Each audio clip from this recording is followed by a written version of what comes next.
welcome back to the Ping Pong Flix Show. My name is Chris Wong. What a huge day today was for the Zack Snyder Justice League fans, the Snyder fans, and DC fans, and also everybody who was involved and is in part of the Justice League investigation and have heard about the Justice League investigation. I stand with Ray Fisher. Everything. This was big. This is the thing that Grace Randolph was talking about, that article, that expose is coming out, and this is it. A massive Justice League investigation expose. So I'll go into it really quickly, but before I get into that, I have to show you one thing, and that's Ayer Cut of Suicide Squad. Apparently it's just been revealed. David Ayer for himself has revealed how long his cut is. So Studio Squad, which is hilarious that it's called that, Studio Squad, that's like Justice League, Studio Squad. It's 2 hours and 3 minutes long. The extended cut is 2 hours and 14 minutes long. The Ayer Cut is 2 hours and 22 minutes long. That may not seem like a massive difference, but consider how the film is cut and edited versus the studio.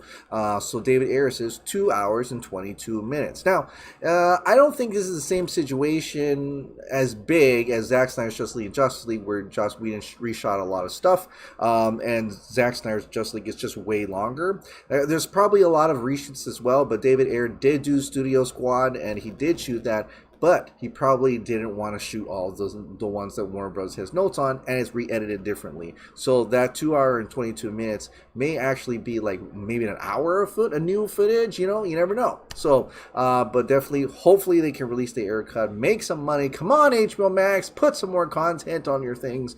You won't have to. You can't rely on Warner Brothers movies in the future, I don't think. So that's Ayer Cut of Suicide Squad. 2 hours and 22 minutes. 222. All right. So the next thing is Justice League. Justice League investigation. Now, this is a writer who's the same writer as the Sujihara expose on the Hollywood Reporter. Kim Masters. She said this: Ray Fisher speaks. Warners did not want me to write the story, to put it very mildly. I want to thank my editor, Dave, and I think this is the editor, let's see, editorial director of the Hollywood Reporter, Nekesa Mumbi Moody. So, very brave. Congratulations, very brave for you to protect your writer, unlike Forbes, who fired Shiraz Faruqi, their writer, after Joss Whedon came out. But I'm very thankful that Kim Masters is doing this, and hopefully this amounts to something really big, or at least a change in Warner Media. And here we go. It's a big one now, so get ready. This one is a doozy. It really is a doozy. But I feel like I wanted to read this to you, just in case you didn't have time to read it, and you want to know what happened. And so if you didn't want to have time to read it, you can only have time to listen to something, then I have something for you here. So definitely, here we go. Ray Fisher opens up about Justice League, Joss Whedon, and Warner's. I don't believe some of these people are fit for leadership. Over the past year, the actor has assailed the filmmaker and studio in harsh but cryptic tweets for what he says was racist and inappropriate conduct. I'm not so indebted to Hollywood that I haven't been willing to put myself out there. Ray Fisher is ready to talk. And here we go. Ever since June 2020, when he fired off a tweet accusing Joss Whedon of gross, abusive, unprofessional, and completely unacceptable conduct on the set of Justice League, the 33-year-old actor has used social media and a series of interviews to lob serious allegations of racist behavior and a cover-up at Warner Brothers. For Fisher, who plays Cyborg in the film, the issue is no longer so much what happened on the set in 2017 after director Zack Snyder was replaced by Joss Whedon, though he's ready to explain that too. His unrelenting focus in recent months has been the way executives, first at the Warner Film Studio and then at its parent, Warner Media, handled allegations raised by himself and others. Okay. Now, Warner Media has previously said that remedial action was taken as a result of its investigation, but has not elaborated. A spokesperson tells THR that for privacy and legal reasons, our policy is to not publicly disclose the findings or the results of an investigation. Catherine Forrest, a former federal judge who conducted the Warner Media probe, tells THR in a statement that in interviews with more than 80 witnesses, she found no credible support for claims of racial animus or racial insensitivity. A Warner Media spokesperson notes that the company made extraordinary effort to accommodate Mr. Fisher's concerns about the investigation and to ensure its fullness and fairness, and has complete confidence in the investigation process and Forrest's conclusions.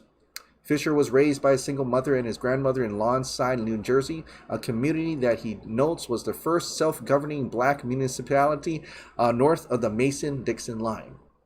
He says he felt a new sense of urgency to speak out when the pandemic hit and the Black Lives Matter protesters took the streets. To Fisher, who had few screen credits, playing the half-man, half-machine cyborg, the first black superhero in the DC film universe, was both a huge career break and a major responsibility. Justice League was released in 2017, the year before Marvel broke ground with Black Panther. He was mindful that the film was overseen almost entirely by white executives and filmmakers. While Fisher has dropped details and named names, outsiders have struggled to understand. How did Whedon incur his anger? Did Fisher really decline to participate in an investigation that has launched in response to his own complaints, as Warner's claimed in September? Was Fisher fighting a righteous battle or a quixotic one? He set out on a path that appears to have cost him a place in the DC film universe. Now, in many hours of conversation, Fisher tells his side. Much of his previous reluctance to spell out the story, he says, arose because he didn't, and still doesn't, want to expose the identities of others who shared their stories with him and investigators. I'm not looking to have any witnesses lose their jobs, he says. Those include some who wouldn't seem to have any worries about job security, Gal Gadot and Jason Momoa.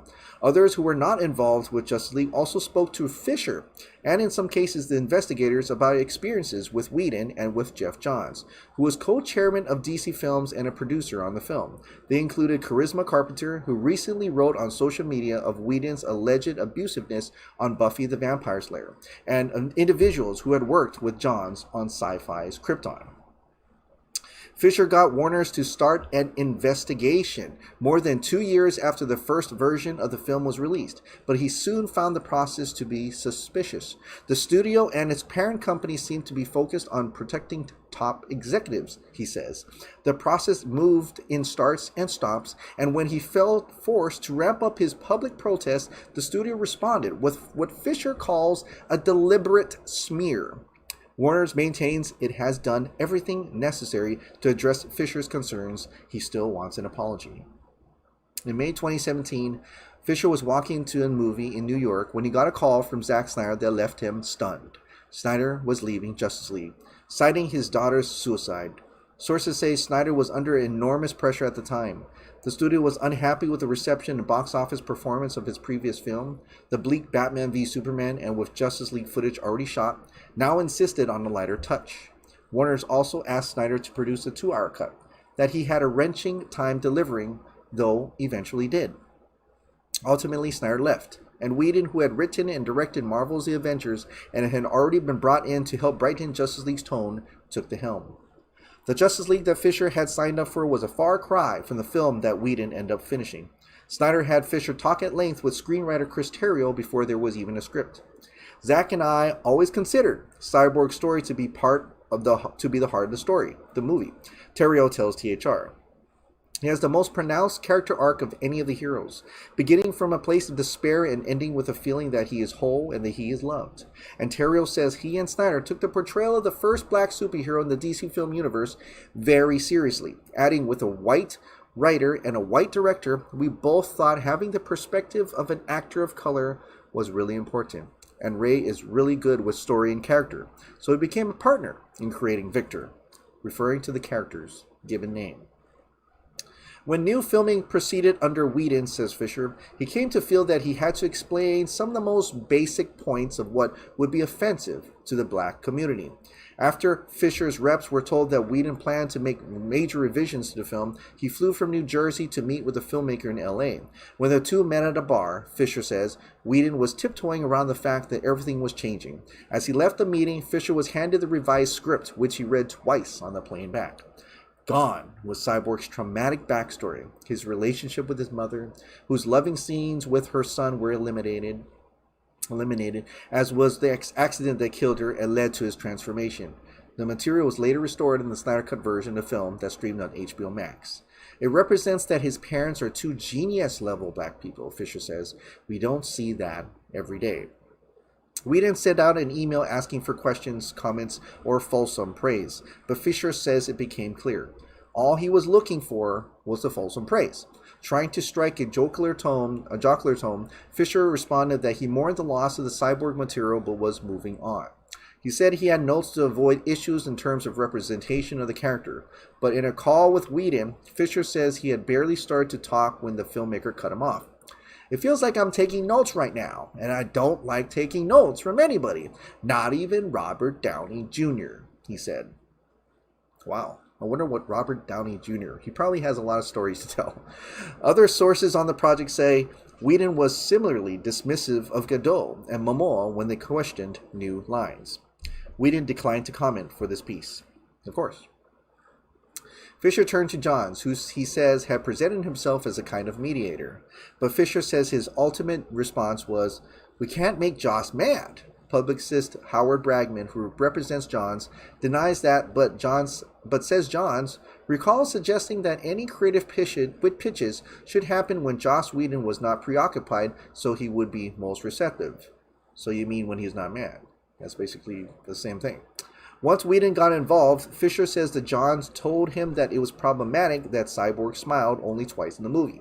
Fisher says he later learned from a witness who participated in the investigation that Johns and other top executives, including then DC Films co-chairman John Berg and Warner Studios chief Toby Emmerich, had discussions in which they said they could not have an angry black man at the center of the film.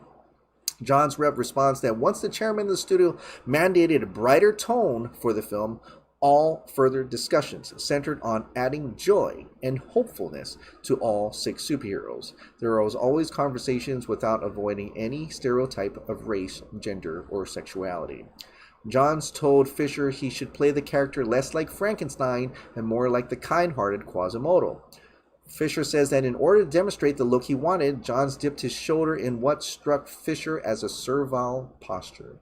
To Fisher, there was a big difference between portraying a character who was born with disability versus one who had been transformed by trauma, and he felt Cyborg was a kind of modern-day Frankenstein. I didn't have any intention of playing him as a jovial, cathedral-cleaning individual, he says. Johns representative response, Jeff gave note using a fictional character as an example of a sympathetic man who is unhappy and has an inclination to hide from the world, but one whom the audience roots for because he has a courageous heart. Fisher told Johns it might be one thing for a non-black person to write a character for a comic, but it was another for a black actor to portray that character on screen. It was like he was assuming how black people would respond rather than taking advice from the only black person, as far as I know, with any kind of a creative impact on the project, Fisher says. Fisher says Johns did not yield. That was the last creative conversation about anything that Jeff Johns and I had. I knew I was on my own, Fisher says. Johns' rep denies that he ever dismissed any comments, adding that Fisher knew Johns, whose spokesperson requested that he be identified as Lebanese American. Why? Had involved traditionally all-white DC properties like Shazam, Justice Society of America, and others into diverse groups of heroes in his extensive work as a comic book author.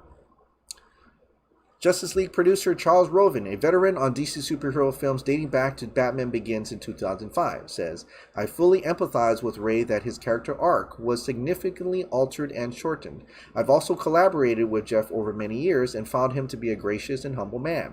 Jeff took it upon himself to put Cyborg in the Justice League comics in the first place and has written more about the character than any other individual except for the creator. He loves the character Cyborg.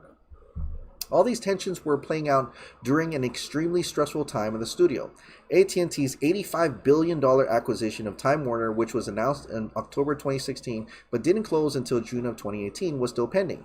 Justice League was a $300 million proposition, and it was troubled. Warner's has not been able to match Disney's consistent success with Marvel movies. Fisher felt that some of the studio executives' decision-making was driven by fear of losing their jobs. The tension only escalated when the issue of having Cyborg say "Booyah" arose. That phrase had become a signature of the character thanks to the animated Teen Titans shows, but the character had never said it in the comics or in the original script. Fisher says that Johns had approached Snyder about including the line, but the director didn't want any catchphrases. He managed the situation by putting the word on some signs in his version of the film as an Easter egg. I don't think I've seen that. I don't think I saw that Easter egg. But John's rep says the entire studio believed the Booyah line was a fun moment of synergy. Fisher says he doesn't see the word in itself as an issue, but he thought it played differently in a live-action film than the animated series, and he thought of black characters in pop culture with defining phrases. Gary Coleman's "What you talking about, Willis?" Jimmy Walker's "Dynamite," as no one else in the film had catchphrase. He says it seemed weird to have the only black character say that. With reshoots underway, Fisher says Whedon raised the issue again. "Jeff tells me Cyborg has a catchphrase," he told him. Fisher says he expressed his objections and it seemed the matter was dropped. Until Berg, the co-chairman of DC Films and a producer on the project, took him to dinner. "This is one of the most expensive movies Warner's has ever made," Berg said, according to Fisher. "What if the CEO of AT&T has a son or daughter, and that son or daughter wants Cyborg to say "Booyah" in the movie, and we don't have a take of that? I could lose my job." Wow. Fisher responded that he knew if he filmed the line, it would end up in the movie, and he expressed skepticism that the film's fate rested on Cyborg saying "Booyah." But he shot the take. As he arrived on set, he says Whedon stretched out his arms and he said in a line from Hamlet in a mocking tone, "Speak the speech, I pray you, as I pronounced it to you." Fisher replied, "Joss, don't. I'm not in the mood." As he left the set after saying just that one phrase for the cameras, he says, Whedon called out, "Nice work, Ray." Jesus. Even before that line was shot, Fisher's agent had called Warner Film Studio Chief Emmerich to raise concerns about what was happening on set. After Fisher arrived in Los Angeles for additional photography in summer of 2017, Johns asked him to come to the DC offices in Burbank. When they met in a conference room, Fisher said he had apologized to Whedon for his part in the conflict, which he had done in the hopes of preventing a real rupture with the DC team. Johns responded that having agents call Emmerich was just not cool. Fisher recalls, he said, "I consider us to be friends," which he knew we were not, "and I just don't want you to make a bad name for yourself in the business." Fisher took that as a threat. John's rep says he never made a threat but told Fisher that creative differences were not normally taken to the head of a film studio by an actor's agent. Well, obviously you weren't listening, so. Fisher was not the only Justice League star who was unhappy. Sources say Whedon clashed with all the stars of the film, including Jeremy Irons. And one Justice League star ended up taking her complaints not only to the head of the film studio, but also to the chairman of Warner Brothers. A knowledgeable source says Gadot had multiple concerns with the revised version of the film, including issues about her character being more aggressive than her character in Wonder Woman. She wanted to make the character flow from one movie to the next. Aggressive. I can only think of maybe the scene where she pushes Bruce Wayne after he mentions Steve Trevor. The biggest clash, sources say, came from the Whedon pushed Gadot to record lines she didn't like, threatened to harm Gadot's career, and disparaged Wonder Woman director Patty Jenkins. Wow.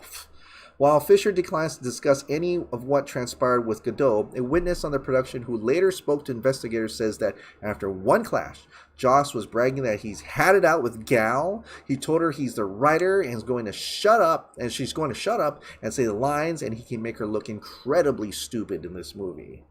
Wow. A person who calls himself a feminist. He has a feminist on his shirt. What a piss poor. I mean, like, terrible. Freaking, like, the irony in that.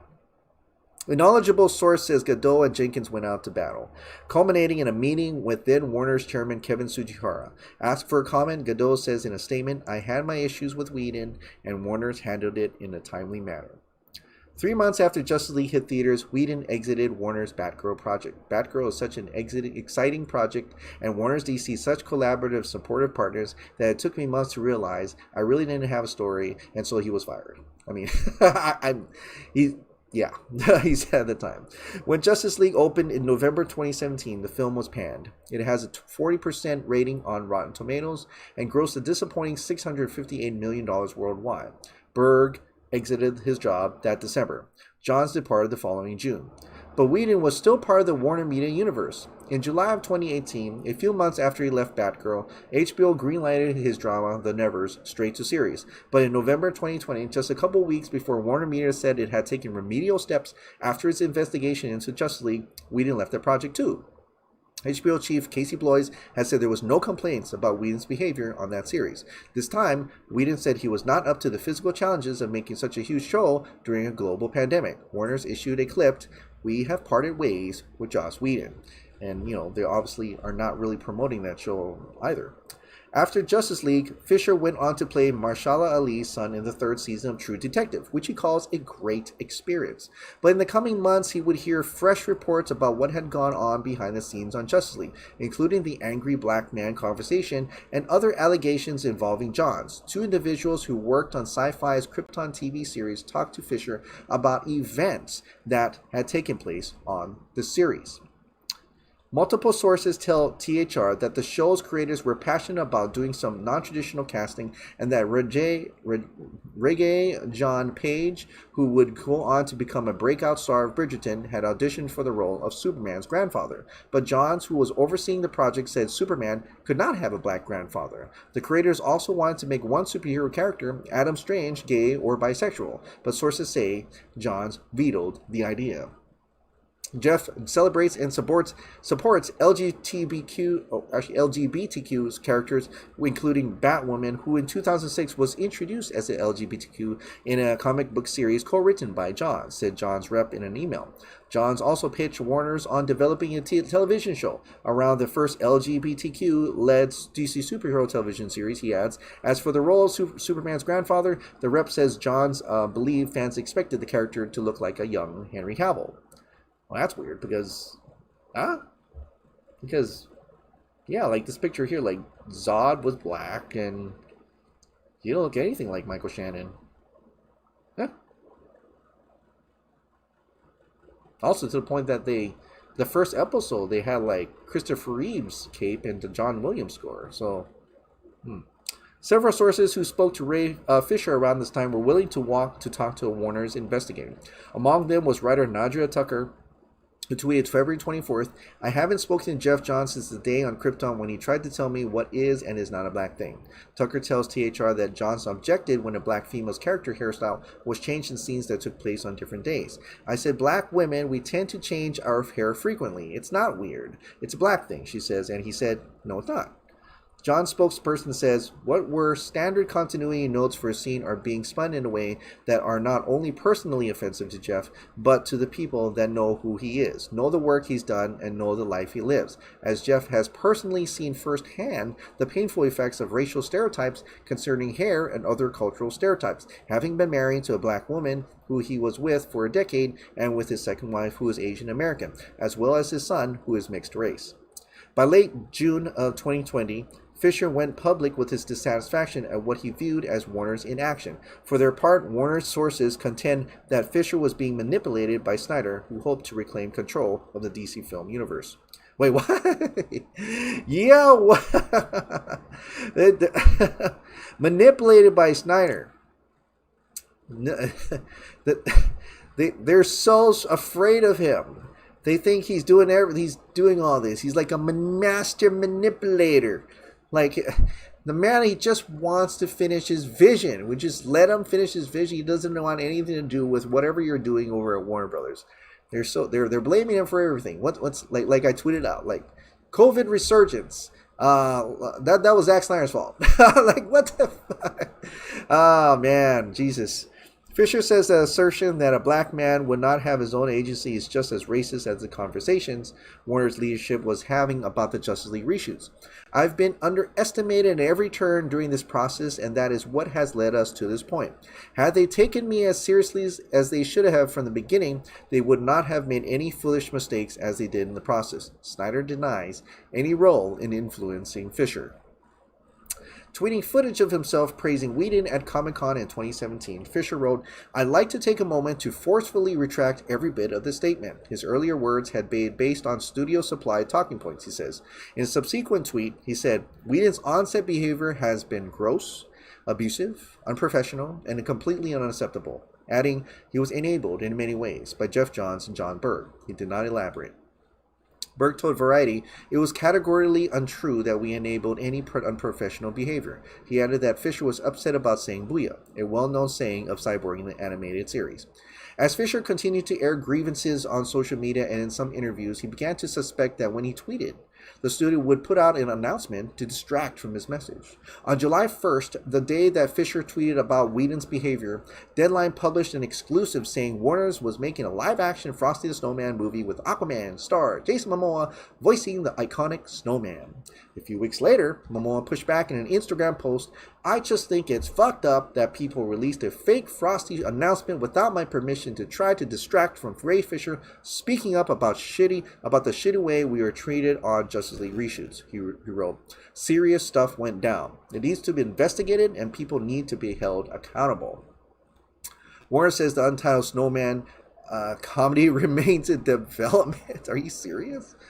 In early July, Fisher spoke with Walter Hamada, who had taken the reins at DC Films. He says Hamada called Joss an asshole and said, "I'm just looking to get past anything to do with Justice League. Joss isn't here anymore and I don't plan on hiring him again."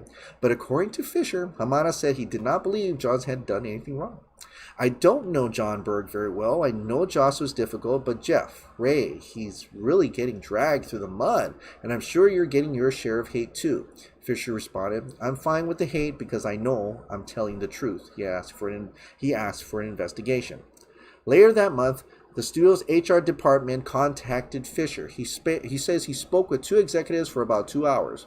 He adds that he offered specific allegations of abusive behavior toward himself and others, and provided the names of some witnesses willing to be contacted. But he was wary, cognizant that HR departments are often known to show more allegiance to employers than to complaining parties. He became even more suspicious, he says, when witnesses started telling him they had not been contacted. Fisher requested an independent investigator and asked SAG, this is Screen Actors Guild, to have a rep with him in the process. In mid-August, a Warner's HR told Fisher that an outside investigator had been approved, but his guard went up when the exec said, "We really like him. We've worked with him before." Still, Fisher tweeted that this represented a massive step forward. But then, Warner's veteran told Fisher not to trust the investigation if a particular studio exec was overseeing it because that person had previously helped sweep misconduct under the rug. When he spoke to the investigator, Fisher asked how many times he had worked for the studio.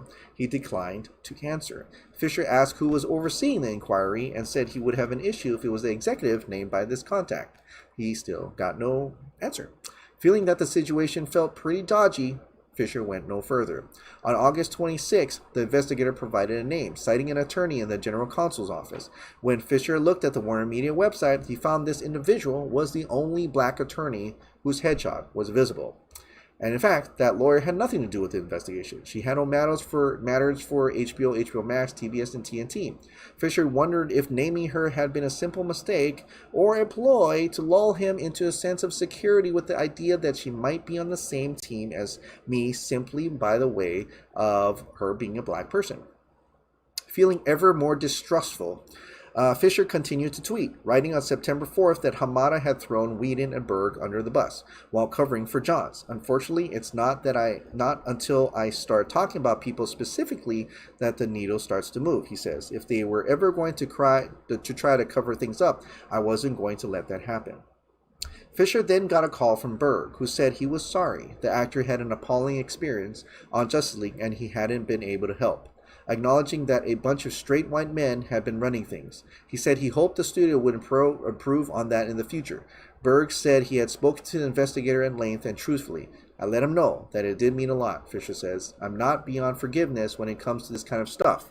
It was a very big thing for him to do. No one else in the process has reached out at all. Well, that's great.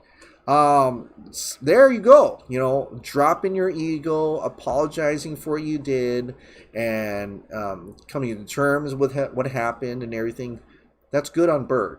That's good on Berg. I think we can let him go at this point. That's good on Berg. I like that. The studio, meanwhile, defended itself that day in a statement. At no time did Mr. Hamada ever throw anyone under the bus, as Mr. Fisher has falsely claimed, or render any judgments about the Justice League production in which Mr. Hamada had no involvement. The company said Fisher had refused multiple attempts by the investigator to contact him. Fisher saw that as a smear. In early October, top Warner Media execs spoke with Fisher and his team, including a rep from SAG. Fisher's reps confirmed the content of the call. When Fisher pressed the question of how the investigator had come to provide the name of an in-house attorney who had nothing to do with the inquiry, a Warner Media executive on the call responded that the investigator had just pulled the name off the internet. What?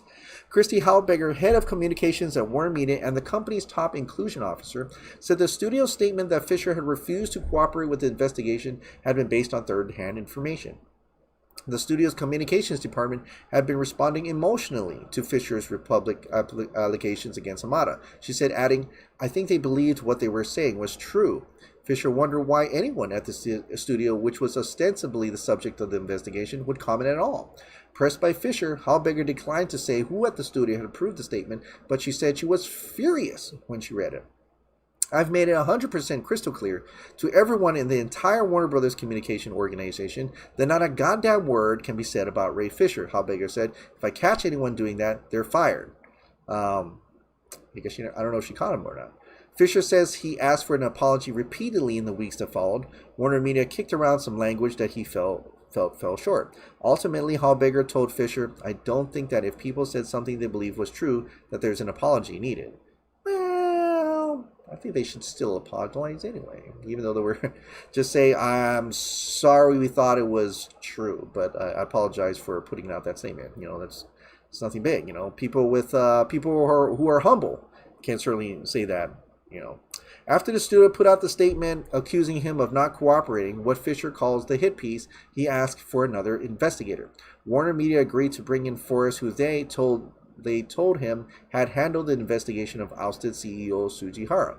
Fisher was initially optimistic, but says he again turned wary when Forrest, who is white, led with the fact that she was an Obama appointee.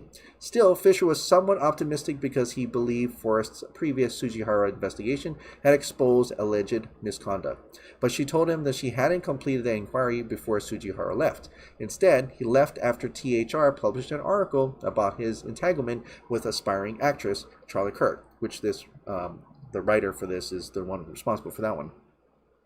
Initially, Fisher was told Forrest would work alongside the original investigator. He objected, and the original investigator withdrew. In December, Fisher says that he and his SAG rep had a final conversation with Forrest, during which she said remedial action had been taken, some of which she said Fisher had probably seen, but she was not explicit. She said further remedial action would be taken, but again did not offer specifics. But she told Fisher she did not find evidence of racial animus. Warner Brothers chairman Ed Sarnoff said in a recent interview that the investigator found the cuts made in the Joss Whedon version of Justice League were not racially motivated, but Forrest didn't say that publicly. To Fisher, the information Forrest shared was so limited that it seemed the purpose was clear. She was only authorized by Warner Media to attempt to explain away anything to do with race. Warner's maintains it has complete confidence in the investigation process and her conclusions. On the evening of December 11th, Warner's issued a statement saying the investigation was finished, in what Fisher calls a Friday night news dump. Witnesses contact him asking what had happened, but he had no answers. A week later, he pressed Halbegger and other execs for more information. They asked him to provide names of anyone who told him they had gotten closure. Fisher said he would not provide witnesses. In February, he tweeted that Hamada was the most dangerous kind of enabler who had shown that he would blindly cover for his colleagues and had worked with the studio to destroy a black man's credibility and publicly delegitimize a very serious investigation with lies in the press. Fisher says he was referring to the September statement that Fisher had refused to cooperate with the investigation, which he feels Hamada must have known about in advance. The company responded with a statement from Forrest saying Hamada was credible and forthcoming and did nothing that impeded or interfered with the company's investigation. Fisher believes this missed the bigger picture. While he accused Hamada of undermining and tampering with the investigation in a series of tweets, he says these were specifically in reference to the conversation he had with Hamada, in which the executive tried to dissuade Fisher from pursuing his grievances against Johns. Fisher does not, he says, believe that Hamada otherwise actively tried to interfere with the investigation. Sources at the studio, however, point to Fisher's tweets as evidence of shifting grudges and a lack of credibility. Before things had gone sour, Fisher was expected to play a supporting role as Cyborg in the planned movie The Flash. In June 2020, Fisher says he had a call with director Andy Muschietti that seemed positive, but the discussion hit a snag when Warner's framed a 2-week shoot as a cameo, offering only a fraction of what Fisher says he should have been paid for appearing as Cyborg. By late September, he was upset by press reports that he was demanding to double his pay. Ultimately, the studio removed the Cyborg role from the movie. Citing a December 30th tweet, the studio said, given a statement that Mr. Fisher will not participate in any film associated with Mr. Hamada, our production is now moving on. Fisher says he wasn't surprised. When I first spoke up, I assumed there was no way these guys would allow me to do my job in peace, he says. Now working on the ABC anthology series Women of the Movement, Fisher says he knew the struggle could be costly. I'm not so indebted to Hollywood that I haven't been willing to put myself out there, he says. I don't believe some of these people are fit for positions of leadership, says Fisher, who explains he's not looking for anyone to be fired. I don't want them excommunicated from Hollywood, but I don't think they should be in charge of the hiring and firing of other people. Fisher knows he's not going to win that battle, but he feels a point that has been made. If I can't get accountability, he says, at least I can make people aware of who they're dealing with. Like I said, giant expose. But I didn't know that. So he was supposed to be a supporting role in The Flash, and they completely chopped him up and said, oh, he's just cameo. So that shows that there is not much, a change in the process of that. But I remember him saying every single script he wrote, they have for The Flash had Cyborg as a bigger role. So that's interesting.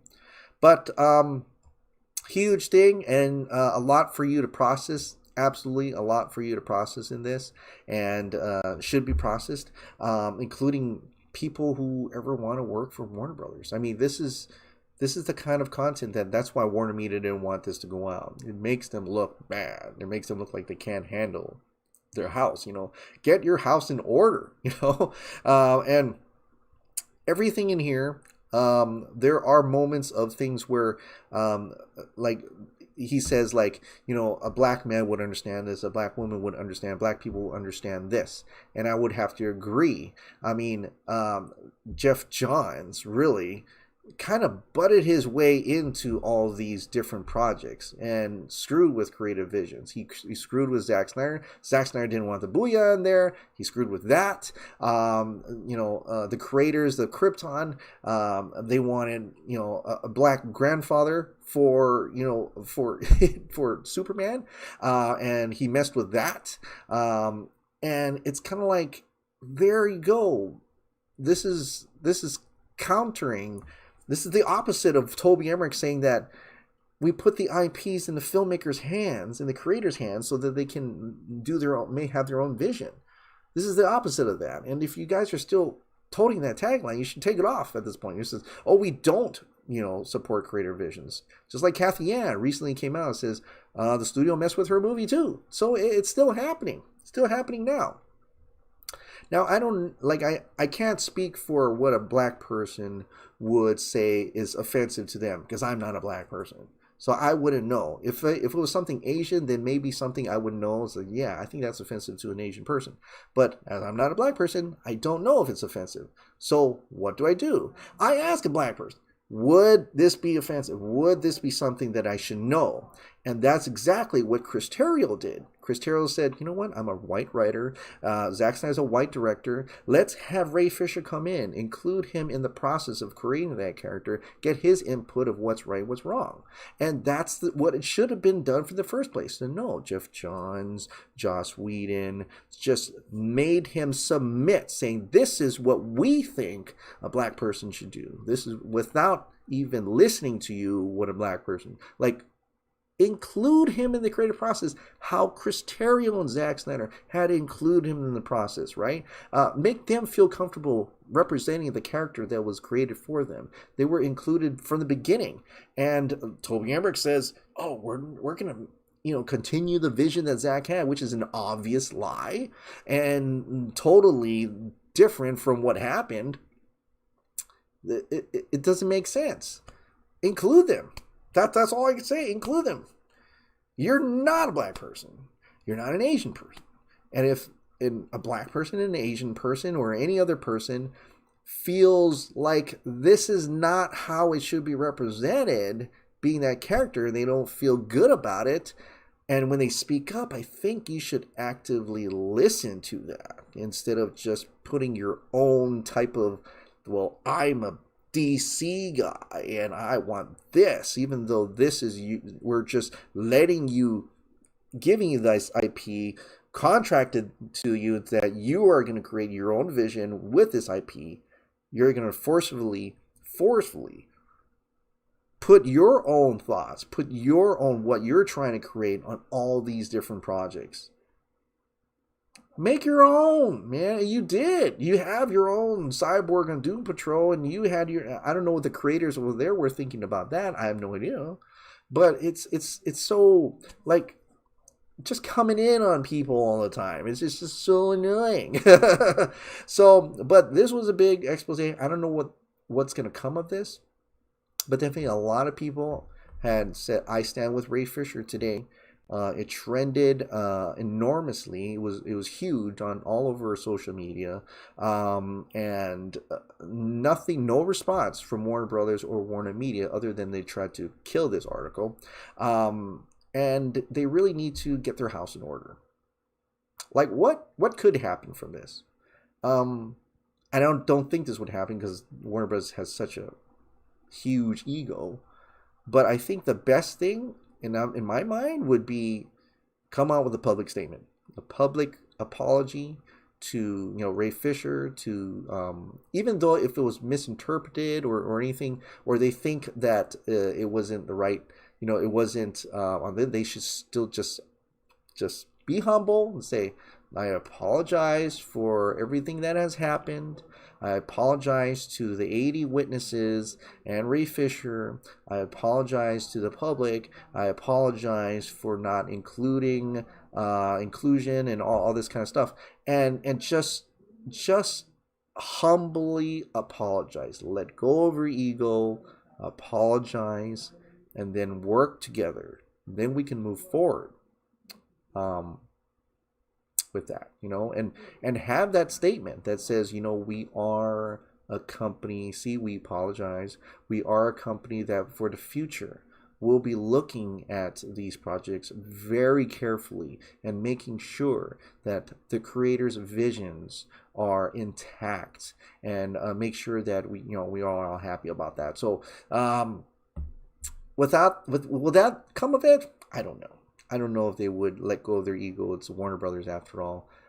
They've been doing this for years and years. But something needs to change. And if AT&T wants to have a company that they bought looks good in the public eye, respected, and people will want to work for them, I think they got to do something. I think they got to issue some kind of statement. Even say up to the parts, reveal it. Who is getting remedial action? Where's the remedial action? Like, what is the remedial action? Who is going to get that remedial action or has gotten that remedial action, and what has transpired? I think that should be a public statement at this time. So, all right. Well, let's get into members' comments and questions now. This is a pretty long video. Let's go into it now. I've actively almost already hearted all this already because I was going through them to make sure that those were on a separate video, but that video didn't work. So I'm going through this. So I'm kind of reading the members' comments, questions again. It was supposed to have been on another video, but here we go. Chris Harley and Batman. She did name her cheetah after Bruce. She is single and probably in love with him too, since we know the Joker is obsessed with Batman. Harley also has everything to be a Robin in skills department. A theory: what if Granny Goodness is Supergirl mom and went to Apocalypse to look for her after the plan was destroyed? Can you imagine the drama behind that family triangle? Both. I mean, the whole relationship and the conflict that happens for both would be compelling. Finding it hard to be excited about any of these with how Warner Brothers have been behaving towards us. I know, Sandy. I know. It feels like Warner Brothers is saying, fuck the fans. I mean, it doesn't feel like we're in a minority group when we're asking for more Snyder, Ayer Cut, Batflick, and Deathstroke, etc. I would really like to see official statistics from an objective Warner marketing company to find out what the real picture is, to prove to the fans and Warner Brothers what the real position is. Hopefully, if the statistics are in our favor, it will give the campaigns a big boost in morale and bring more people's voices. If it's reported in the media, maybe Warner Brothers execs and shareholders will listen and do the right thing. We can only hope. I remember seeing that $200 million budget number for the Marvel Netflix shows, but I highly doubt Daredevil only costs up to $40 million per season. The production values are much higher than what you've seen in the budget range on TV. The CW shows are supposedly to be around $3 million something per episodes. Yeah. I don't know. I'm just going off by some reports I've read. Keep fighting, guys. Deathstroke, HBO Max. Warner Bros. Does not deserve DC. Feels so good to know who GL is. Wonder if he'll show up in the GL Corp show. Nah, I think Berlanti and John's gonna do their own thing. Chris got a Godzilla vs. Kong question. Did they address all the monsters converging on Skull Island from the end of Godzilla King of the Monsters? Nope, not at all. Next movie, maybe the villains can be those devil-looking aliens from Monster Zero 1965. That would be pretty campy and cringe, but maybe a version of that, whoops. Maybe a kind of version of that.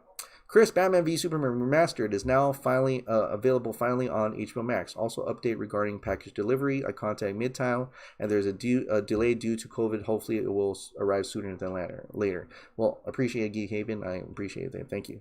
Grace seems to be the go-to girl. What could it be? We really do want some good news. I want some good news, and that was the thing they'll drop today. So. The other night during one of Dave's live streams, a few of us asked Dave if Wayne T. Carr was Jon Stewart. Dave never even acknowledged the question, which we pretty much took as confirmation. Yeah, it was. Folks have pointed out that the writer of this THR article is the one who wrote the Me Too expose of Tsujihara. Things are happening. The swamp is about to be drained. The Snyderverse shall be restored. Crossing fingers! We've had several crowdfunding projects over the years for the cause. Perhaps now the key is to form a stock trading conglomerate for buying up stock in AT&T. The more of us join this conglomerate, the bigger the influence we'll have. Russ suggested that, but yeah. I do have stock. The only good movies from the MonsterVerse are Godzilla 2014 and Skull Island. I didn't like Godzilla 2 and GVK at all. That's no problem. Wow, I said this yesterday. Something felt like it was missing. That there has to be a Snyder Cut or Ultimate Edition to GVK. Yeah, and what was missing is something that I wanted was a connection to King of the Monsters. It was a classic Godzilla movie from the 80s. I loved it. Yes, plot and story could have been done better, but I was thought it would be the 80s version of a Godzilla movie, and it's perfectly fine. It was a fun movie. I stand with Ray. How can Warner Bros. Stand behind the bullshit that went on behind the scenes? How can you want that disgraceful mess of film to be canon when it's built off a bad foundation? How can they look at themselves and feel proud of the BS they're standing on? Disjointed and dishonest and racist behavior is canon. We must be warrior and stand behind Ray and call them out on their BS and pray for better results and justice for the incident. I think so too. Like, I think they should really actively come out and says, Zack Snyder's Justice League is the canon version. But at least admit that. Don't say that Justice League's canon, because that's just that everything that happened was legitimate. At least this explains why Godzilla all of a sudden just starts attacking humans. Right, the Orca Z. Boycott Jeff Johns. I idolized him for years, but I will never read or watch another thing he ever writes again. I stand with Ray Fisher, here for Zack.